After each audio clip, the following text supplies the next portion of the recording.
आज के शाम के समय में परमेश्वर ने जो हमें ये अवसर दिया है, इसके लिए मैं सबसे पहले परमेश्वर का धन्यवाद करता हूँ। మరి ఈ అవకాశాన్ని కల్పించినటువంటి దేవుని సేవకులు విజయరాజు గారికి, సంఘ పెద్దలకు, పరిచారకులకు, ఈ జూమ్ లో కలిసి వచ్చిన పరిశుద్ధులకు అందరికి కూడా ప్రభు నామములో వందనాలు। और आज के इस सभा के लिए विशेष तौर पर आयोजन करने के लिए और भाई विजयराजू के लिए और कलीसिया के सभी अगुवे लोगों के लिए और आए हुए सभी भाई बंधुओं के लिए, मेहमानों के लिए भी मैं पूरे दिल से आभार और धन्यवाद प्रकट करता हूँ। నేను ఎరిగిన ఒక బ్రదర్ కూడా ఉన్నాడు, అనిల్, ఆయన భార్య పిల్ల, వాళ్ళకి పెళ్లి కూడా నేనే చేశాను, మరి వాళ్ళకు కూడా ప్రభు నామములో వందనాలు। यहाँ पे जुड़े हुए एक भाई को मैं जानता हूँ, उनका नाम है भाई अनिल, जो चंडीगढ़ से हैं। उनके शादी मैंने ही किया है और उनके लिए भी मैं प्रभु के नाम से उनको हार्दिक वंदनाएं प्रकट करता हूँ। చాలా సంవత్సరాల క్రితం ఒకసారి మేము అమృత్సర్కి వచ్చాము, మన విజయరాజు గారి ఇంట్లోనే మేము ఉన్నాము, ఆ రోజులు మేము మరవలేము। స్వర్ణ దేవాలయం కూడా వెళ్ళాము, లోపల అంతా పత్రికలు పంచినాము, మరి అవి అనుకున్నప్పుడు చాలా నాకు సంతోషం అనిపిస్తుంది।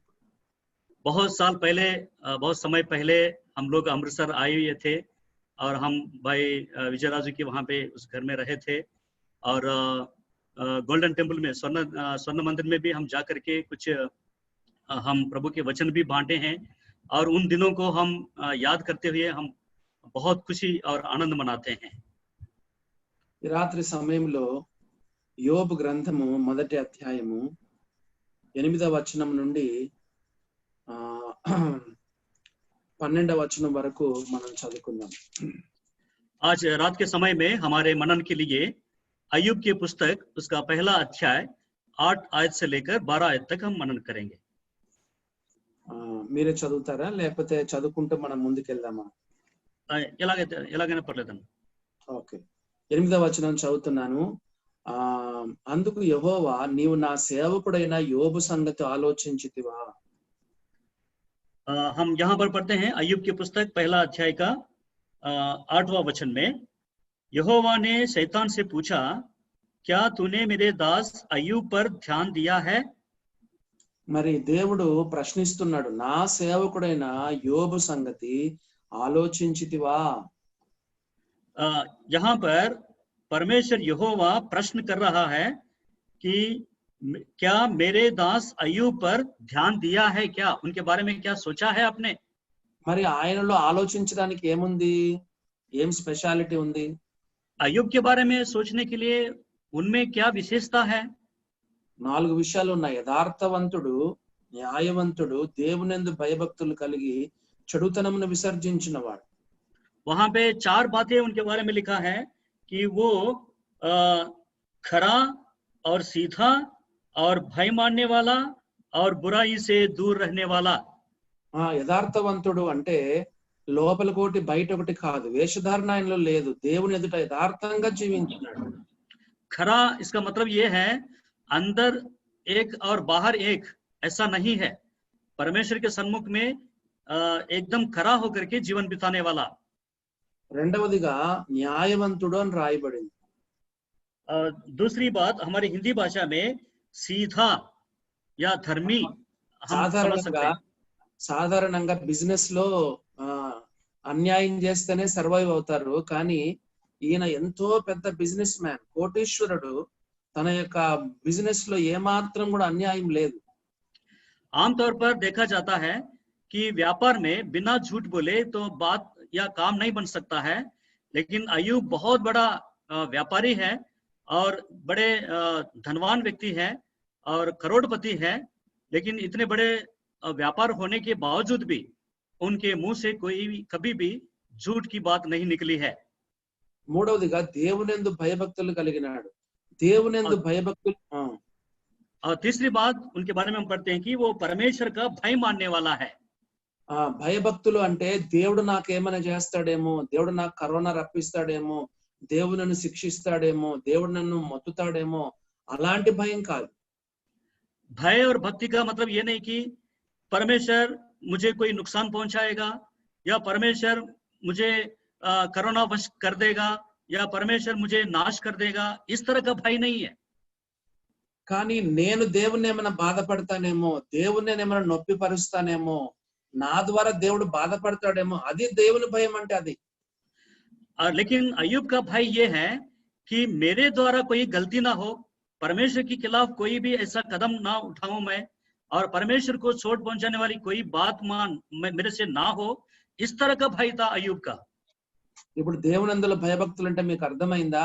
దేవుడు నన్ను ఏమన్నా చేస్తాడేమో అనే భయం కాదు, నేను దేవుణ్ణి ఏమైనా బాధ పెడతానేమో అది భయం. आपको समझ में आ रहा है कि भय और भक्ति का, भय का मतलब, परमेश्वर का भय का मतलब क्या है? कि ये नहीं कि परमेश्वर मुझे कुछ करेगा, लेकिन ये है कि मैं परमेश्वर के लिए कुछ ना करूं, मतलब मेरे से कोई गलती उनके खिलाफ ना हो। మరొక విషయం ఏంటంటే, దేవునికి భయపడేవాడు ఎవరికి భయపడడు, దేనికి భయపడడు, లేదా దేవునికి భయపడకపోతే ప్రతిదానికి భయమే. एक और बात यह है कि जो परमेश्वर का भय मानता है वो किसी का भय नहीं रखता है। यदि आप परमेश्वर का भय नहीं मानते तो आप सबका भय मानना पड़ेगा, सबसे डरना पड़ेगा। కొంతమందికి మా ఆంధ్రప్రదేశ్ లో పిల్లి అడ్డం పోతే అసలు ఇంక ప్రయాణమే అరగంట సేపు ప్రయాణం చేయరు. हमारे आंध्र प्रदेश में ऐसा होता है, यदि बिल्ली रास्ता काटता है तो कम से कम आधा घंटे तक वो लोग आगे सफर नहीं करते हैं। తగ్గినా తప్పే, తగ్గినా భయమే, తుమ్మినా భయమే, ప్రధానికి కొంతమంది భయపడతానే ఉంటారు. खांसने से भी डरते हैं और छींकने से भी डरते हैं, और कोई कुछ ऐसा कुछ कर दिया तो उससे भी डर जाते हैं। దేవుని యందు భయభక్తులు అంటే, నువ్వు దేవునికి భయపడితే దేనికి భయపడవు, దేవునికి భయపడకపోతే ప్రతిదానికి భయపడతానే ఉండాలి. परमेश्वर का भय मानने का मतलब ये है, यदि आप परमेश्वर का भय मानते हैं, आप किसी से नहीं डरते। यदि आप परमेश्वर से नहीं डरते तो आप सबसे डरना पड़ेगा। 8వ వచనంలో భూమి మీద అతని వంటి వాడు ఎవడనూ లేడు. और 8वां वचन में हम पढ़ते हैं कि धरती पर उनके जैसा रहने वाला मनुष्य कोई नहीं है। అంటే ఆస్తిలో అతని వంటి వాడు లేడు, ఆత్మీయతలో కూడా అతని వంటి వాడు లేడు. इसका मतलब ये है, उनके धन संपत्ति में भी उनके जैसा नहीं है कोई, और उनके आत्मीय जीवन में भी या आत्मिकता में भी उनके जैसा कोई नहीं है। యోబు ఇండియాలోని అంబానీ లాగా అన్నమాట. ఆస్తిలో ఎవరు లేరు ఆయనకు పోటీ, ఆత్మీయతలో కూడా ఆయనకు పోటీ ఎవరు లేరు. अय्यूब जो है हमारे भारत देश का जो अंबानी है, उनके जैसा धनवान है, और उनके जैसा कोई नहीं था उस वक्त, और आत्मिक जीवन में भी, आत्मिकता में भी उनके जैसा कोई नहीं था। యోబుని గురించి దేవుడు ఎంత మంచి సాక్ష్యం చెప్తున్నాడు. నీ గురించి నా గురించి దేవుడు ఏం చెప్పగలడు చెప్పండి. अय्यूब के बारे में परमेश्वर कितनी अच्छी गवाही दे रहा है, कि क्या परमेश्वर किस तरह की गवाही देता है कि आपके बारे में या मेरे बारे में। అప్పుడు సాతాను ఏమంటున్నాడో చూడండి 9-10 వచనాల్లో, అపవాది యోబు ఊరకనే దేవునందు భయభక్తులు గలవాడు ఆయన. और 9वां पद में शैतान क्या कह रहा है, देखिए, शैतान ने यहोवा को उत्तर दिया, क्या अय्यूब परमेश्वर का भय बिना लाभ के मानता है। 10వ వచనం, నీవు అతనికిని అతని ఇంటి వారికిని అతనికి కలిగిన సమస్తమునకును చుట్టూ కంచె వేసితివి కదా. और 10वां पद में हम पढ़ते हैं, क्या तूने उसकी और उसके घर की और जो कुछ उसका है उसके चारों ओर बाड़ा नहीं बांधा। 3 కంచెలు దేవుడు వేసాడు, 3 కంచెలు. సాతానే చెప్తున్నాడు, అతని చుట్టూ 3 కంచెలు వేసినావు. और परमेश्वर ने अय्यूब के लिए 3 बाड़ा बांधा है। परमेश्वर మొదటి మొట్టగా యోబు చుట్టూ, और पहला भांत जो है कि अय्यूब के चारों ओर। నంబర్ 2వదిగా చూస్తే అతని ఇంటి వారి చుట్టూ, और दूसरी बांध जो है उनके घर के चारों ओर। 3వదిగా అతని కలిగిన సమస్తము చుట్టూ కంచె వేశాడు. और तीसरा भांत जो है कि उनके जो कुछ है उनके साथ, उनके साथ, सबके साथ चारों ओर उन्होंने बाड़ा बांधा है। దేవుడు 3 కంచెలు వేసినాడు. परमेश्वर 3 बाड़ा उनके चारों ओर बांधा है। ఇప్పుడు యోబు ఎప్పుడైనా పొలానికి వెళ్తే ఆ పొలంలో ఉన్న యోబు చుట్టూ కంచె ఉంటుంది, ఇంట్లో ఉన్న భార్య చుట్టూ కంచె ఉంటుంది. मान लीजिए अय्यूब अगर खेत में काम करने के लिए जाता है तो उनके खेत के चारों ओर भी बाड़ा है और उनके घर में जो उनकी पत्नी रहती है उनके चारों ओर भी बाड़ा बांधा हुआ है। పిల్లలందరూ కూడా ఒకవేళ బజార్కి వెళ్తే బజార్లో కూడా పిల్లల చుట్టూ కంచె ఉండేది. अगर बच्चे बाहर बाजार में जाते हैं तो उस बाजार में भी बाहर भी बच्चों के चारों ओर जो है बाड़ा बांधा है। ఆయనకు చాలా పశువులు ఉన్నాయి. పశువులు పొలంలో ఉన్నప్పుడు కూడా అతనికి కలిగిన సమస్తం చుట్టూ అంటే పశువుల చుట్టూ కూడా కంచె ఉంది. अय्यूब के पास बहुत से भेड़ बकरियां हैं और उनके उनके सारे संपत्ति पर भी परमेश्वर ने बाड़ा बांधा हुआ है। మరి ఈ సమయంలో మన చుట్టూ దేవుడు కంచె వేయలేదా చెప్పండి? क्या इस वक्त हम ये नहीं समझते कि हमारे चारों ओर भी परमेश्वर ने बाड़ा बांधा है? ప్రపంచంలో లక్షల లక్షల మంది చచ్చిపోతున్నారు ఈ కరోనా వ్యాధి చేత. దేవుడు నిన్ను, నీ కుటుంబాన్ని, నన్ను, నా కుటుంబాన్ని దేవుడు కాపాడలేదు చెప్పండి? इस संसार में कोरोना के वायरस के द्वारा लाखों लोग हर रोज मर रहे हैं। क्या परमेश्वर आपके घर में और मेरे घर में परमेश्वर बाड़ा नहीं बांधा? మరి దేవుడు మన చుట్టూ ఎంత కంచె వేసినాడో ఒకసారి ఆలోచించండి. एक बार आप सोचिए कि परमेश्वर हमारे चारों ओर किस तरह का अपना बाड़ा बांध के रखा है। 34వ కీర్తన 7వ వచనం, తెరవాల్సిన పని లేదు, యెహోవా యందు భయభక్తులు గల వారి చుట్టూ ఆయన దూత కావలి ఉండి వారిని రక్షించును. और भजन संहिता 34 अध्याय का 7वां पद में हम पढ़ते हैं, परमेश्वर के भय मानने वाले के चारों ओर उनके स्वर्गदूत उनकी पहरा रहती है। కంచె అనగా 3 అర్థాలు ఉన్నాయి. भाड़ा का मतलब है 3 अर्थ होते हैं, 3 बातें समझ सकते हैं। కంచె అంటే కంచె లోపల ఉన్నదంతా నాది. కంచె ఒక కంచె వేసామంటే కంచె లోపల ఉన్నదంతా నాది, కాంపౌండ్ వాళ్ళు లోపల ఉన్నదంతా నా బిల్డింగ్ అని అర్థం. अगर मान लीजिए हम कोई घेरा बनाते हैं या बाड़ा बांधते हैं तो इसका मतलब ये होता है कि इस घेरे के अंदर जो भी है, इस बाड़े के अंदर जो भी है वो मेरा है। మరి యోబు చుట్టూ దేవుడు కంచె వేశాడంటే యోబు నావాడు, నా సొత్తు, నా స్వాస్థ్యం అని దేవుడు చెప్తున్నాడు. अगर हम देखें कि परमेश्वर अय्यूब की चारों ओर बाड़ा बांधा है, इसका मतलब ये कहना है कि परमेश्वर कहता है कि अय्यूब मेरा है, मेरे जन है और मेरे संपत्ति है। దేవుని వాక్యం ఎంతో స్పష్టంగా చెప్తుంది. 1 కొరింథీ 6వ అధ్యాయంలో మీరు మీ సొత్తు కారు, మీరు దేవుని సొత్తు, విలువ పెట్టి కొనబడిన వారని బైబిల్లో రాయబడింది. और 1 कोरिन्थी पत्री 6 अध्याय में हम पढ़ते हैं कि तुम तुम्हारे नहीं है कि तुम दाम देकर खरीदे गए हो, तुम परमेश्वर के हो करके हम वचन में पढ़ते हैं। మన చుట్టూ దేవుని కంచె ఉందంటే మనం దేవునికి చెందిన వారు, మనం దేవుని సొత్తు అనే విషయాన్ని మర్చిపోవద్దు. यदि हमारे चारों ओर परमेश्वर ने बाड़ा बांधा है, इसका मतलब ये है कि हम परमेश्वर की संपत्ति है और परमेश्वर के लोग हैं हम। రెండవదిగా మనం చూస్తే కంచె మనల్ని పక్కన పొలాన్ని మన పొలాన్ని వేరు చేస్తుంది, ప్రత్యేకపరుస్తుంది, సెపరేషన్. और दूसरी बात हम देखते हैं कि इस भाड़े का मतलब या इस घेरा लगाने का मतलब ये होता है कि जो उसके बाहर है उससे अलग करने का मतलब है। మనం మన ఇంటి చుట్టూ కాంపౌండ్ వాళ్ళు కట్టుకుంటే మన ఇంటిని పక్కింటిని వేరు చేసేదే ఈ యొక్క కంచె, కాంపౌండ్. अगर मान लीजिए हमारे घर के चारों ओर कंपाउंड वॉल हम बनाते हैं तो इसका मतलब है दूसरों के घरों से हमारे घर को अलग करने का मतलब है। కాబట్టి కంచె అనేది మనలను దేవుడు లోకంలో నుండి ప్రత్యేకపరిచినాడు. इस भाड़े का मतलब ये हम कह सकते हैं कि परमेश्वर ने हमें इस संसार से अलग किया है। మనం దేవునికి ఎంతో స్పెషల్ పీపుల్, దేవుడు మనల్ని ప్రత్యేకపరుచుకున్నాడు లోకంలో నుండి. परमेश्वर के लिए हम एक विशेष प्रजा है, परमेश्वर ने हमें इस संसार से अलग करके रखा है। మరి మూడవదిగా కంచె మరి యొక్క కోతులు, పందులు, పశువులు ఆ లోపలి పొలంలోనికి రాకుండా ఇది భద్రతను సూచిస్తుంది. और इस भाड़े का तीसरा अर्थ हम ये समझ सकते हैं कि अगर बाड़ा बांध दिया इसका मतलब ये है कि बाहर से कोई जानवर, कोई बंदर, कोई कुत्ता, बिल्ली इसके अंदर ना आए। మరి ఈ సమయంలో మన చుట్టూ దేవుడు ఎంత కంచె వేసినాడో చూడండి. इस वक्त हम समझे कि परमेश्वर ने हमारे चारों ओर कितना अद्भुत तरीके से जो बाड़ा बांधा है, घेरा बांधा के रखा है हमारे चारों ओर। కరోనా మరి మన యొక్క గృహాల్లోనికి ప్రవేశించకుండా దేవుడు మన చుట్టూ ఎంత కంచె వేసినాడో చూడండి. कोरोना हमारे घर के अंदर प्रवेश ना करने के लिए परमेश्वर कितने अद्भुत तरीके से ये बाड़ा बांध के रखा है हमारे घर के चारों ओर। కాబట్టి ఇప్పుడు సాతాను ఏం చెప్తున్నాడంటే అతను నీ యందు, అతని చుట్టూ నువ్వు కంచె వేసావు కాబట్టి అతడు భయభక్తులు కలిగి ఉన్నాడు, ఒకవేళ నువ్వు కంచె తీసేస్తే అప్పుడు నిన్ను 11వ వచనం చూడండి.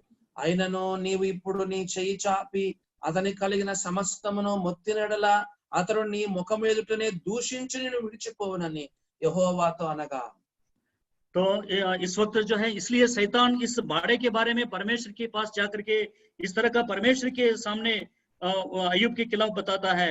11वें पद में हम पढ़ते हैं कि परंतु अब अपना हाथ बढ़ाकर जो कुछ उसका है उसे छू, तब वो तेरे मुंह पर तेरी निंदा करेगा।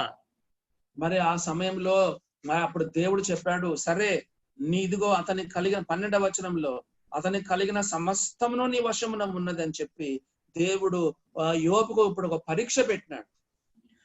और तब परमेश्वर ने शैतान से कहा कि जो कुछ अय्यूब का है तो सब कुछ तुम्हारे वश में है, वश में कर देता हूं करके परमेश्वर कहते हुए हम ये पढ़ते हैं कि जो कुछ उसका है वो सब तेरे हाथ में है, केवल उसके शरीर पर हाथ ना लगाना करके परमेश्वर ने शैतान से बातें की। మరి ఈ సమయంలో యోబు ఎంతో పరీక్షించబడ్డాడు.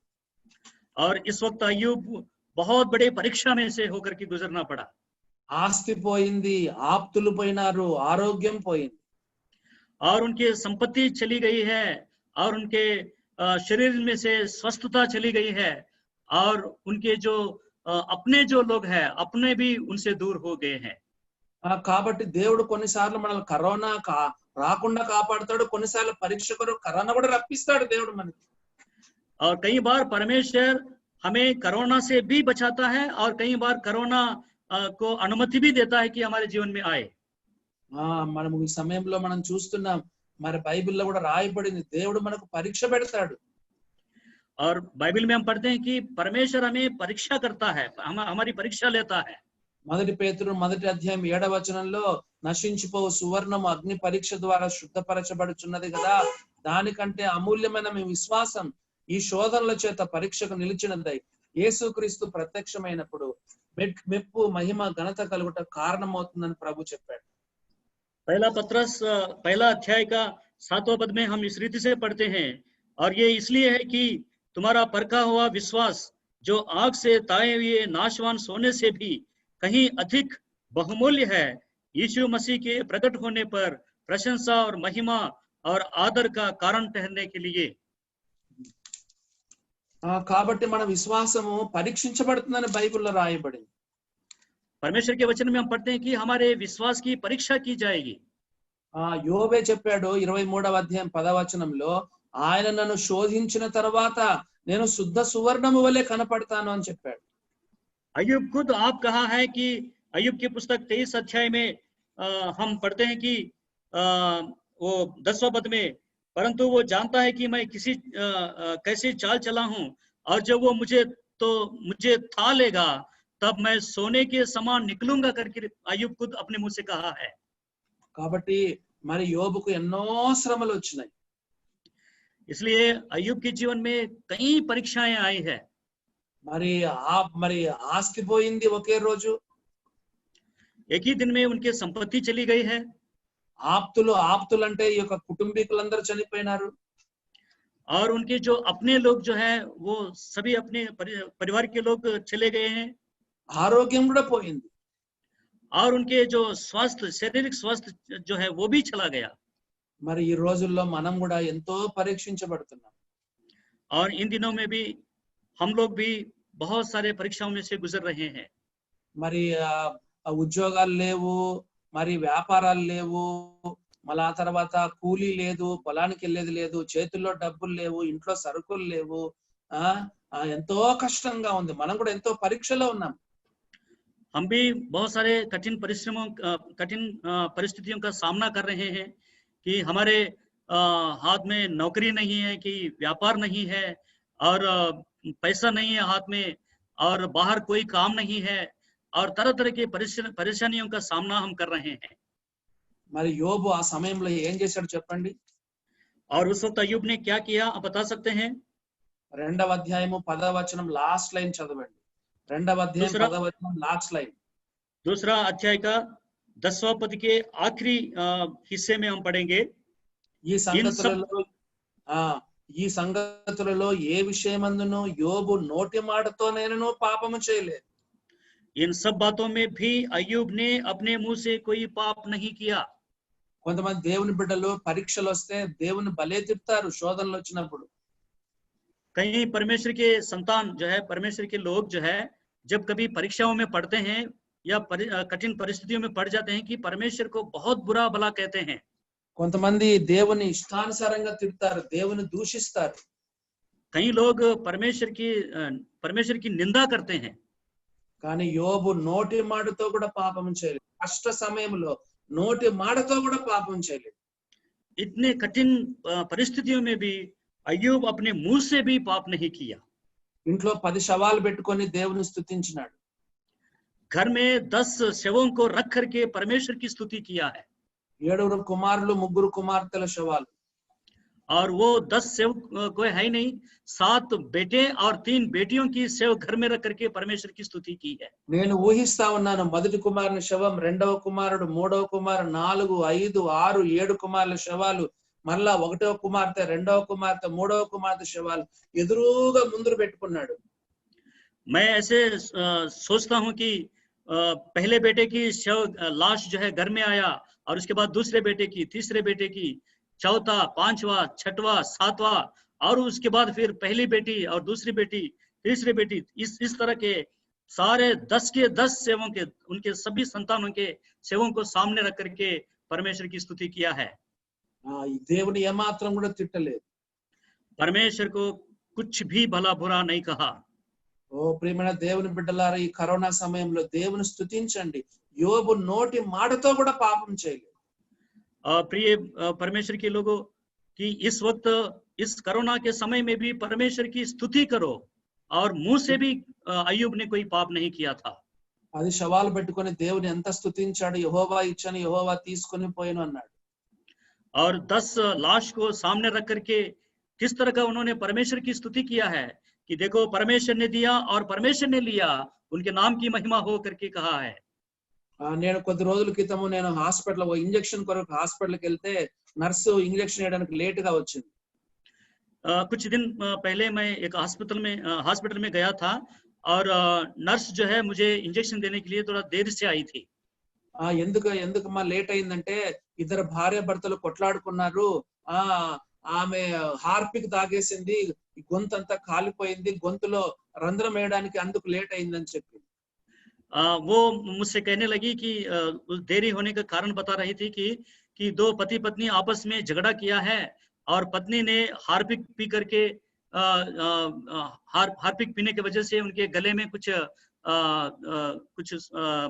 जो है एक प्रॉब्लम हो गई है, और उनको इलाज करने में मुझे देरी हो गई करके बताई।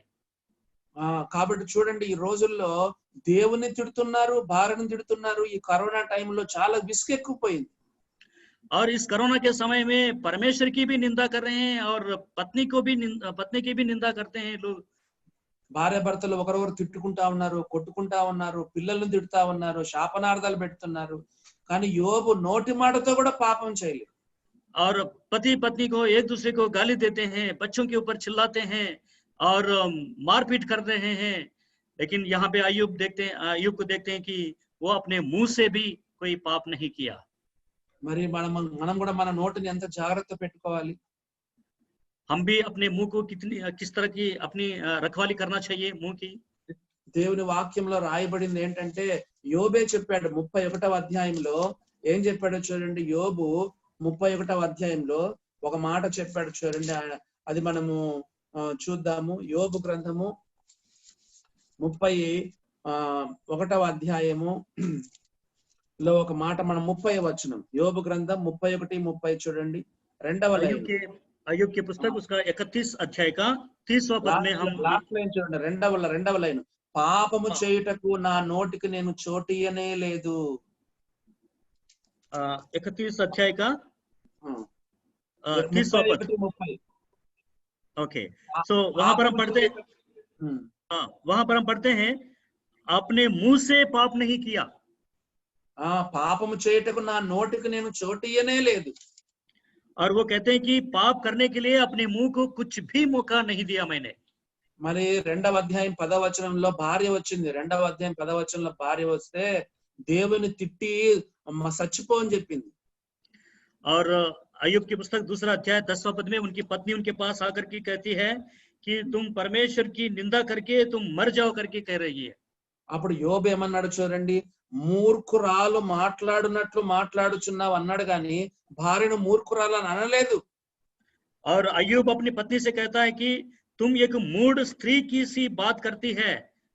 कहने का मतलब जो है अपनी पत्नी को मूर्ख नहीं कहा, मूढ़ स्त्री जैसे करके बात करती है करके कहा है। కాబట్టి ఈ రోజుల్లో కొంతమంది భార్యలను భలే తిడుతున్నారు, భర్తలను భలే తిడుతున్నారు. इन दिनों में पति अपने पति को बहुत गाली दे रहा है, बहुत भला बुरा कह रहा है कि या पत्नी अपने पति को बहुत गाली दे रही है। ఉద్యోగాలు లేవు, వ్యాపారాలు లేవు, మరి చేతిలో డబ్బులు లేదు, 24 గంటలు భార్య ముఖం భర్త, భర్త ముఖం భార్య చూసుకుంటా ఉన్నారు. మా పిల్లలు తల్లిదండ్రుల ముఖం, తల్లిదండ్రుల పిల్లల ముఖం ఒకరి ముఖాలు చూసుకొని విసుగై ఒకరు తిట్టుకోవడం ఎక్కువైపోతుంది. और इन दिनों में पूरे दिन भर कोई काम नहीं है, नौकरी नहीं है, व्यापार नहीं है और हाथ में पैसा नहीं है, घर ठीक से नहीं चल रहा और पति पत्नी आपस में एक दूसरे के सामने बैठ करके एक दूसरे का चेहरा देखते हुए एक दूसरे को गाली देते हुए एक दूसरे को भला बुरा कहते हुए और बच्चों के ऊपर चिल्लाते हुए और इस तरह का पूरा जो है अपना समय को बिता रहे हैं। కానీ బైబిల్ ఏమందంటే యోబు నోటి మాటతో కూడా పాపం చేయలేదు. बाइबल में हम पढ़ते हैं कि अय्यूब अपने मुंह से निकलने वाले एक बात से भी पाप नहीं किया। మరి దేవుని తిట్టలేదు, తన భార్యను కూడా తిట్టలేదు. परमेश्वर को भी गाली नहीं दिया और अपने पत्नी को भी गाली नहीं दिया। మరి ఒక 10వ వచనంలో 2వ భాగంలో ఎంత బాగా అన్నాడో చూడండి, మనము దేవుని వలన మేలే అనుభవించుదుమా, కీడు మనము అనుభవింపతగదా. और दूसरा अध्याय का 10वां पद में हम कितनी अच्छी बात को हम पढ़ते हैं अय्यूब के मुंह से, क्या हम जो परमेश्वर के हाथ से सुख लेते हैं दुख ना ले। ఎప్పుడు దేవుని దగ్గర మేలే పొందాలా, ఇలాంటి కరుణాలు పొందకూడదా? क्या हम परमेश्वर से हमेशा भलाई ही चाहते हैं, ऐसा कोरोना की जैसा परिस्थिति को हम नहीं चाहते। మరి ఈ కరోనా ద్వారా ఇది మొత్తం ప్రపంచమంతా వచ్చింది. కరోనా ద్వారా మానవాళి ఒక పాఠం నేర్చుకోవాలని దేవుడు ఇష్టపడుతున్నాడు. और पूरे संसार में ये कोरोना आ गई है तो परमेश्वर चाहता है कि सारे संसार एक सबक ले। మరి యోబు ఎంత మంచి మాట చెప్పాడు, మనం దేవునితో ఎప్పుడు మేలేనా, కీడు అనుభవింపతగదా. और अय्यूब देखो कितनी अच्छी बात कह रहा है कि यहाँ पर क्या परमेश्वर के हाथ से हम केवल सुख ही ले या भलाई ले, हम दुख ना ले सकते हैं। దేవుని మహాకృపను బట్టి మనలో ఎవరికి కరోనా రాలేదు. ఒకవేళ కరోనా వచ్చినా కూడా మనం దేవుని తిట్టకూడదు, దాంట్లో ఒక పాఠం నేర్చుకోవాలి. దేవుడు ఎట్లైనా మనల్ని కాపాడుతాడు. परमेश्वर की दया और अनुग्रह से हम में से किसी को कोरोना नहीं आया है। अगर आए भी तो हम परमेश्वर को गाली नहीं दे सकते और हम एक सबक सीख करके हम परमेश्वर को महिमा देना है। కాబట్టి ఇలాంటి భయంకరమైన శ్రమల్లో, ఇలాంటి భయంకరమైన కష్టాలలో 10 మంది కుమారులు చచ్చిపోయినా, ఆస్తి పోయినా, ఆరోగ్యం పోయినా యోబు నోటి మాటతో కూడా పాపం చేయలేదు. इतने भयानक परिस्थिति में, इतने कठिन परिस्थितियों में और उनके सभी बच्चों की मृत्यु होने के बाद और संपत्ति चले जाने के बाद भी और वो अपने मुंह से भी कोई गलत नहीं किया या कोई पाप नहीं किया। ఈ రాత్రి వేళ మిమ్మల్ని అందరినీ ఒక ప్రశ్న అడుగుతాను, చెప్పండి. చాలా సింపుల్ క్వశ్చన్ అడుగుతాను. కరోనా రాకుండా ఉండాలంటే మనం ప్రాముఖ్యంగా తీసుకోవాల్సిన మొట్టమొదటి జాగ్రత్త ఏంటో చెప్పండి. मैं आप सबसे एक छोटी सी सवाल, बहुत ही मामूली सी सवाल मैं आपसे पूछना चाहता हूं। आप बताइए कि कोरोना ना आने के लिए हम सबसे ज्यादा जागरूकता रखने वाली बात क्या हो सकती है, सबसे ज्यादा ध्यान देने वाली क्या बात हो सकती है। చెప్పండి చూద్దాం. कोई बता सकते हैं कोरोना ना आने के लिए हमें क्या करना चाहिए, कोई उपाय? प्रार्थना करना. प्रार्थना. ప్రార్థన సరే గాని మనం తీసుకోవాల్సిన మనము వ్యక్తిగతంగా తీసుకోవాల్సిన జాగ్రత్త చెప్పండి ఒకటి. प्रार्थना तो करेंगे लेकिन हम अपने लिए क्या ध्यान दे सकते हैं या हम अपने लिए क्या ध्यान रख सकते हैं।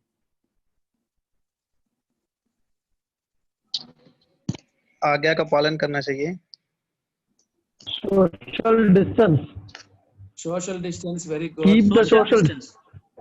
ఇంకా और कोई है? परमेश्वर का भय। किस तरह की सावधानी बरत सकते हैं हम लोग? अगेन सफाई का ध्यान रखकर, कीप द क्लीनिनेस। किसी के నోటికి ముక్కేం పెట్టుకోవాలి చెప్పండి. मुंह में क्या लगाना, क्या लगाने के लिए बता रहे हैं? मास्क మరి యోబు తన నోటికి మాస్క్ పెట్టుకున్నాడు.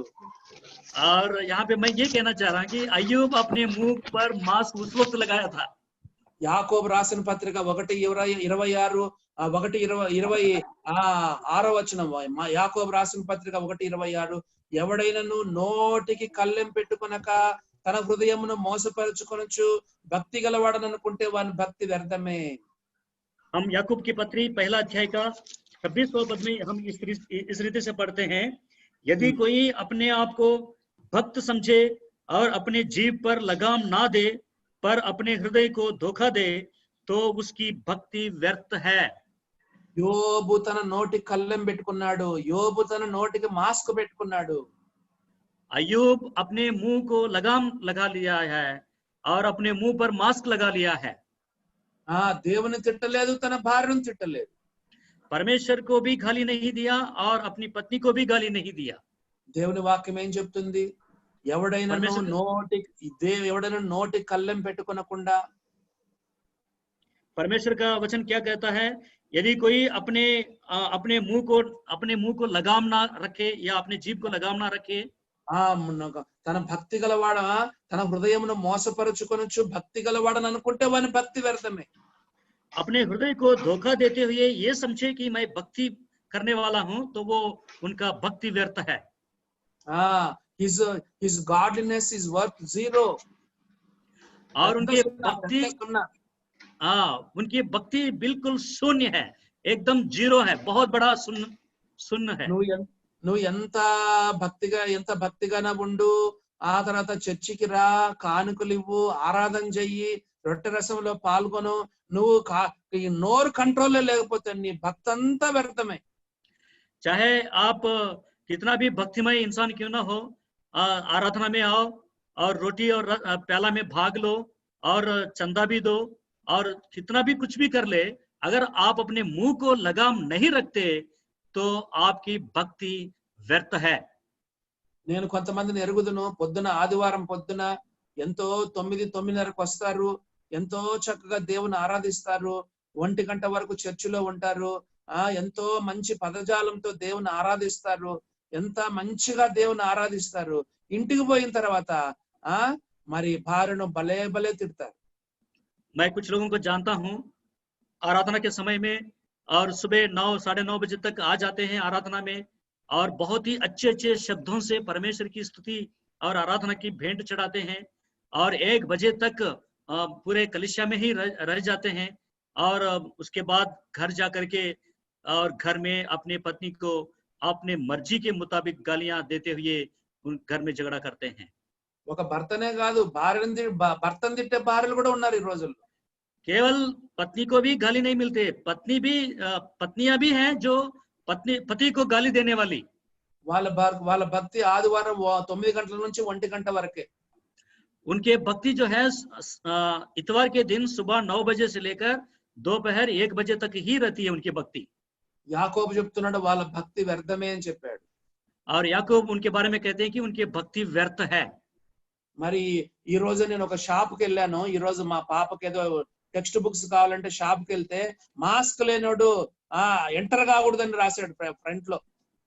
और आज मैं अपनी बेटी के लिए कुछ किताब लेने के लिए गया था और जिस शॉप में मैं गया था वहां पे शॉप में एंट्रेंस में लिख के रखा है जिसके मुंह में मास्क नहीं है वो अंदर प्रवेश करना मना है करके लिख के रखा है।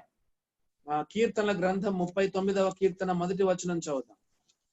भजन संहिता 39वां अध्याय पहला वचन देखिए।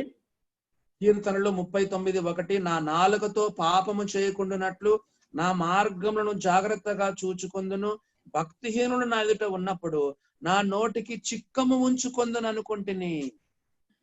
भजन संहिता 39 अध्याय का पहला आयत, मैंने कहा मैं अपनी चाल चलन में चौकसी करूंगा ताकि मेरी जीभ से पाप न हो। जब तक दुष्ट मेरे सामने हैं तब तक मैं लगाम लगाए अपना मुंह बंद किए रहूंगा। ఇప్పుడు మీకు అర్థమైందా? యాకోబు రాసిన పత్రికలోనేమో కళ్ళెం అన్నాడు, కీర్తన గ్రంథంలోనేమో నోటికి చిక్కమని చెప్పాడు. आपको अभी समझ में आ रहा है कि याकूब के पत्री में हमने देखा कि अपने मुंह पर लगाम रखने के लिए, और हिंदी में दोनों जगह पर लगाम लिखा है और यहाँ पर भी लगाम लगाए रखने के लिए कहा गया है। కాబట్టి మనం చూస్తే మన నోటికి మనం చిక్కం పెట్టుకోవాలంట. यहाँ पर हम पढ़ते हैं कि अपने मुंह को जो है हम लगाम रखना चाहिए, बंद के रखना चाहिए। కొంతమంది విశ్వాసుల ఇష్టానుసారంగా మాట్లాడతారు. कई विश्वासी लोग जो है अपने मर्जी के मुताबिक बातें करते रहते हैं। బైబిల్లో రాయబడింది నాలుక అగ్ని అని రాయబడింది. बाइबल में लिखा है जीभ जो है आग जैसा, आग के समान है। ఎంత కొంచెము నిప్పు ఎంత విస్తారమైన అగ్నిని తగలబెడుతుంది. छोटी सी आग जो है कितने बड़े वन को, कितने बड़े जंगल को वो आग लगा देती है।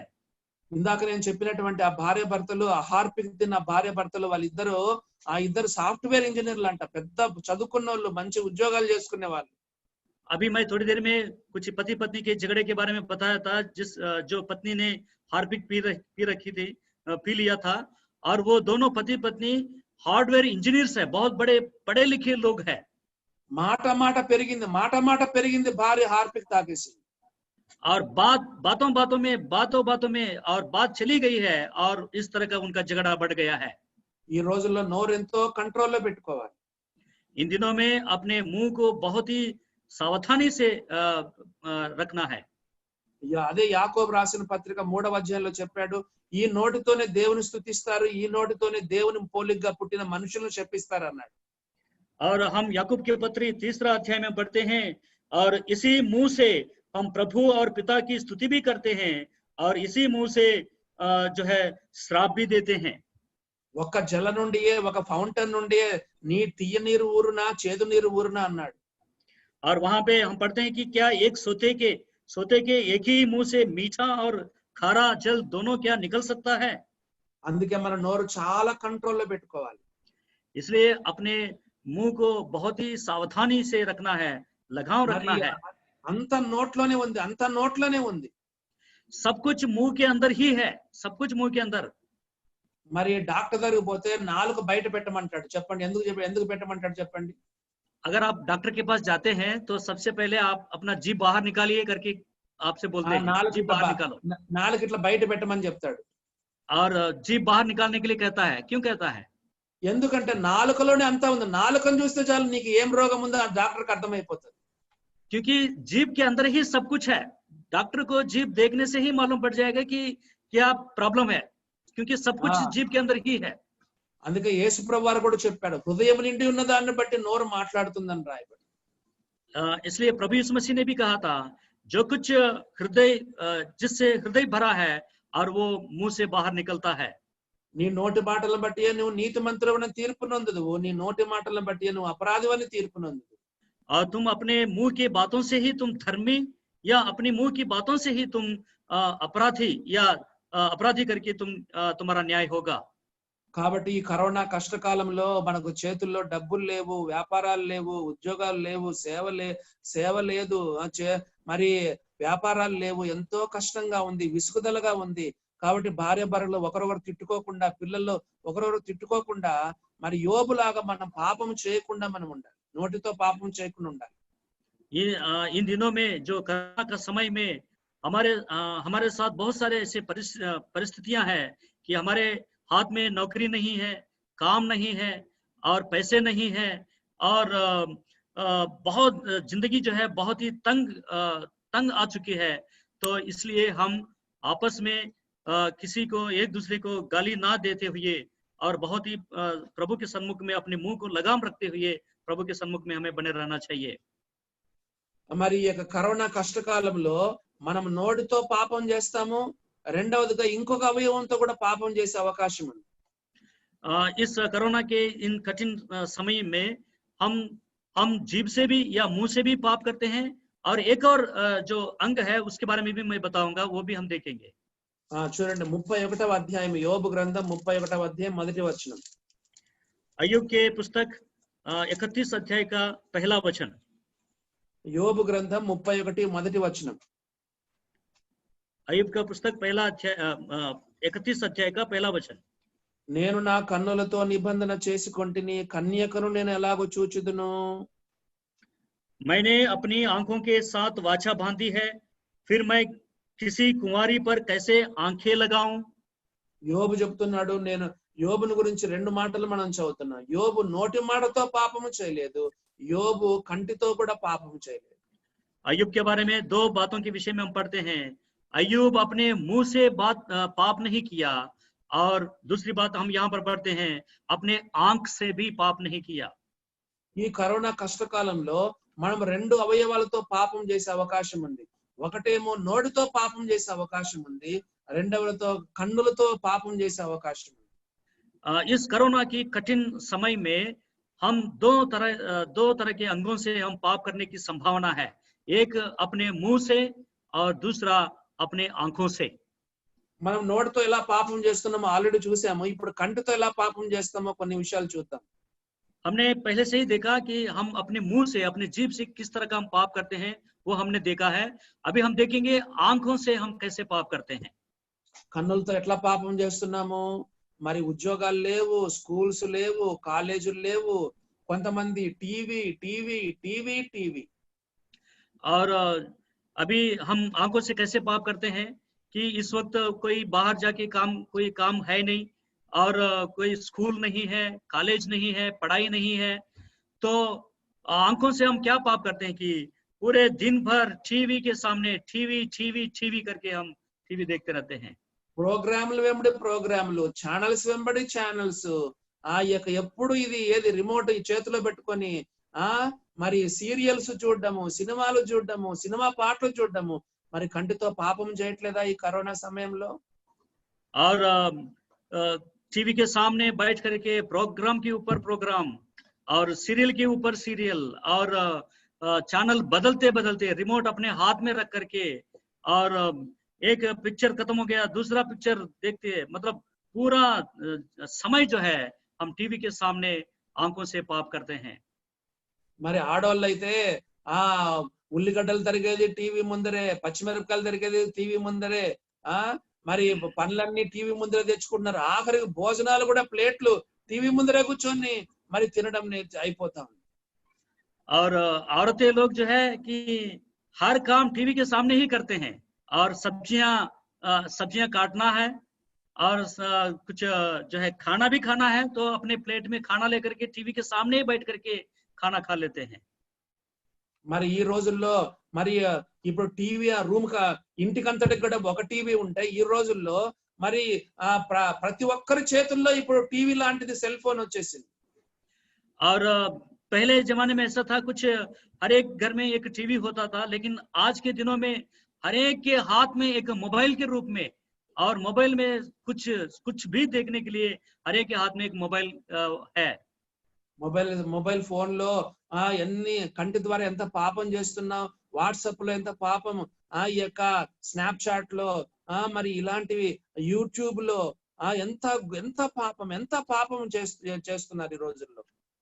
हम मोबाइल के द्वारा कितना पाप हम कर रहे हैं कि जैसे फेसबुक के जरिए, व्हाट्सएप के जरिए, और स्नैप चैटिंग के जरिए, और तरह तरह के जो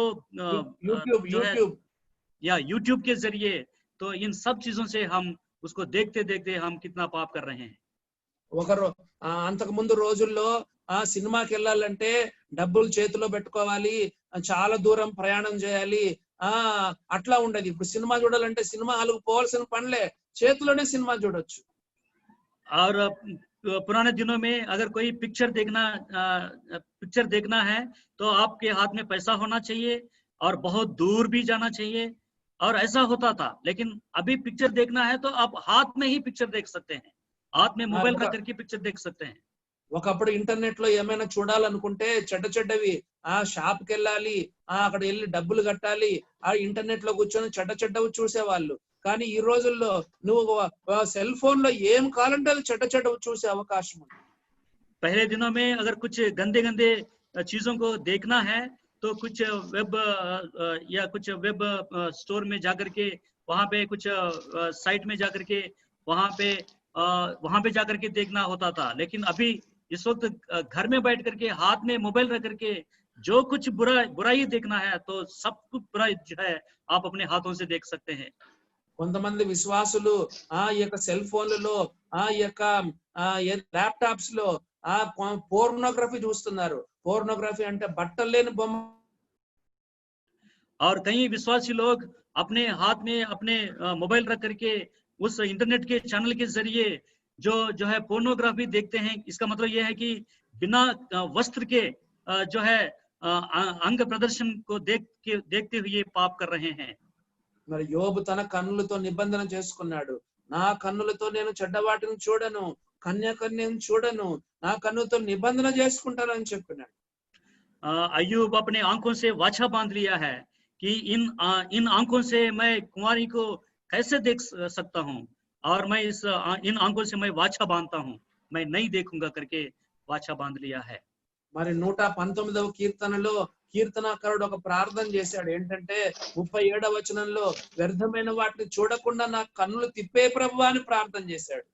और भजन संहिताकार 129 अध्याय का 37वां पद में हम इस तरह पढ़ते हैं, मेरी आंखों को व्यर्थ वस्तुओं की ओर से फेर दे प्रभु करके प्रार्थना किया है।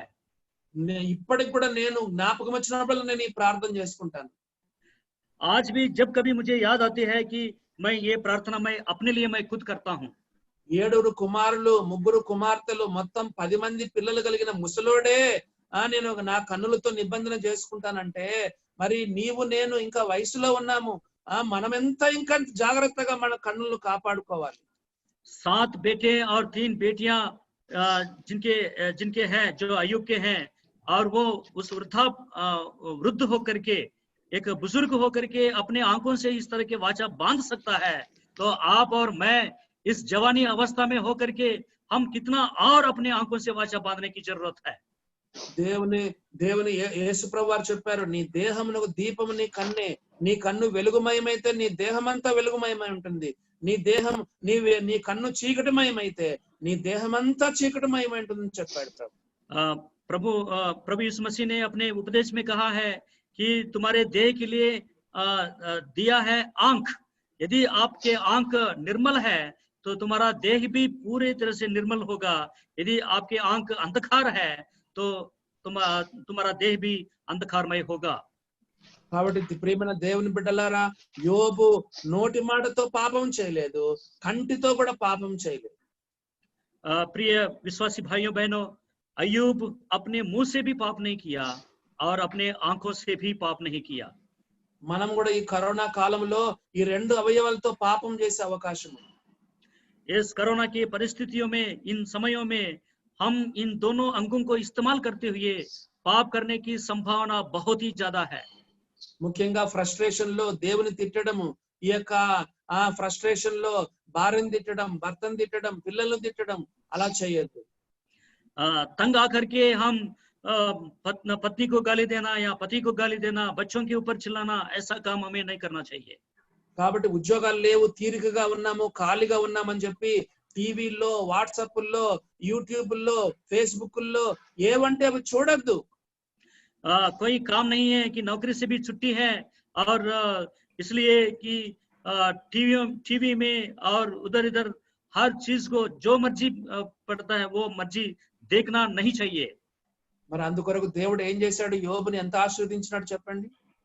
इसलिए अय्यूब को परमेश्वर ने कितना आशीषित किया आप बोल सकते हैं। పాపం చేయలేదు, కంటితో పాపం చేయలేదు కాబట్టి దేవుడు ఎంత ఆశీర్వదించాడు. और अय्यूब अपने मुंह से पाप नहीं किया और आंख से भी पाप नहीं किया, परमेश्वर कितना उनको आशीषित किया है। దేవుడు మొదట యోబును ఆశీర్వదించినంతకంటే మరి అధికముగా అతన్ని ఆశీర్వదించాడు. और परमेश्वर पहले अय्यूब को जितना आशीष दिया था उससे कई गुना आशीष जो है आखिरी दिनों में अय्यूब को दिया है। మరలా రెండంతలుగా దేవుడు ఆయనకి ఇచ్చినాడు. दुगना आशीष अय्यूब को परमेश्वर ने दिया है। మళ్ళా కుమారులను కుమార్తెలను ఇచ్చినాడు. फिर से उनको बेटे और बेटियों को दिया है। మరి ఆఖరిగా 140 సంవత్సరాలు బతికాడు. और हम देखते हैं कि अय्यूब 140 वर्ष तक भी जीवित रहा। నరుని ఆయుష్ కాలం ఎంత చెప్పండి? 70 సంవత్సరాలు. ఈవెన్ ఆయుష్ లో కూడా 140 ఇచ్చాడంట. అది కూడా డబుల్ ఇచ్చాడు దేవుడు. और हम वचन में पढ़ते हैं कि मनुष्य का आयु जो है 70 वर्ष होते हैं, लेकिन अय्यूब को दुगुना आशीष 140 वर्ष दिया है। యోబుకు వచ్చిన రోగాన్ని బట్టి యోబు నిజంగా చచ్చిపోవాల్సినాడు. अय्यूब को जो बीमारी लग गई थी, उस बीमारी के कारण सचमुच में अय्यूब को मरना चाहिए था, కానీ దేవుడు యోబును కాపాడాడు. చూడండి, लेकिन परमेश्वर ने अय्यूब को बचाया। 2 వచనాలు చెప్పడం మర్చిపోయాను. ఆ 2 వచనాలు చెప్పుకొని మనము ముగించుకుందాము. 2 वचन मैं कहना चाह रहा था कि वो 2 वचन कह करके हम समाप्त करेंगे। 1వ అధ్యాయం 12వ వచనం. पहला अध्याय का 12वां पद। యోబు గ్రంథం 1:12. యెహోవా ఇదిగో అతనికి కలిగిన సమస్తము నీ వశమున ఉన్నది, అతనికి మాత్రం ఏ హానియు చేయకూడదు. और पहला अध्याय का 12वां पद में पढ़ते हैं, यहोवा ने शैतान से कहा, सुन, जो कुछ उसका है वो सब तेरे हाथ में है, केवल उसके शरीर पर हाथ न लगाना। ఏ హాని చేయొద్దు, ఏ హాని చేయొద్దు. और तुम उसको कोई हानि नहीं पहुंचाना। 2వ అధ్యాయం 6వ వచనం. दूसरा अध्याय का 6वां पद में, అందుకు యెహోవా అతడు నీ వశమున ఉన్నాడు, అతని ప్రాణము మాత్రం నీవు ముట్టవద్దు, అతని ప్రాణం మాత్రం ముట్టవద్దు. और यहोवा ने शैतान से कहा, सुन, वो तेरे हाथ में है, केवल उसका प्राण छोड़ देना। దేవుని సెలవు లేకుండా మనకు ఏమీ కాదని.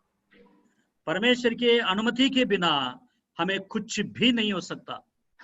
కరోనా రాదు, ఒకవేళ కరోనా వచ్చినా కూడా ప్రాణం పోదు.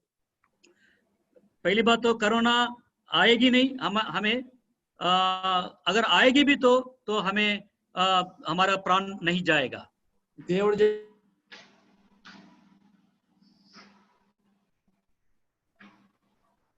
దేవుడు చెప్పాడు అతను ముట్టొద్దు అని చెప్పినాడు.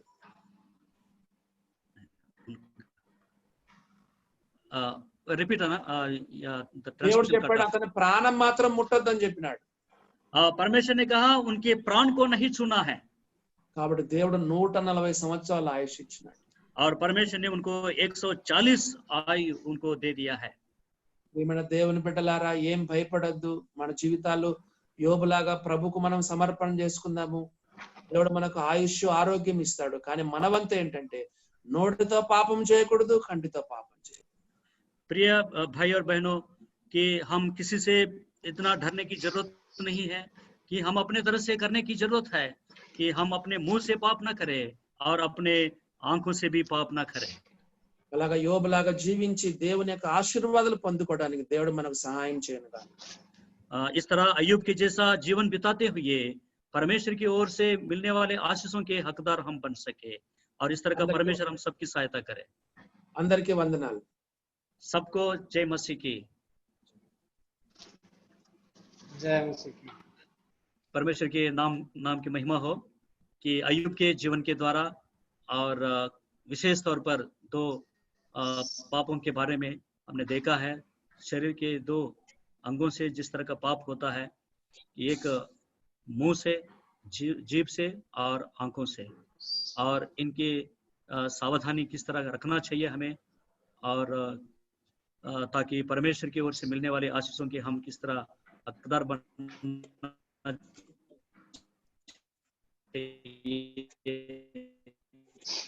परमेश्वर के दास के द्वारा बहुत ही सिंपल और सरल तरीके का धन्यवाद करते हैं, और परमेश्वर के दास के लिए भी हम आभार प्रकट करते हैं कि वो इस वक्त हमारे అన్న చాలా వందనాలు, మంచి వాక్యం మీరు మాకు అందరికీ అనుగ్రహించారు. చాలా సంతోషం. అందరికీ వందనాలు.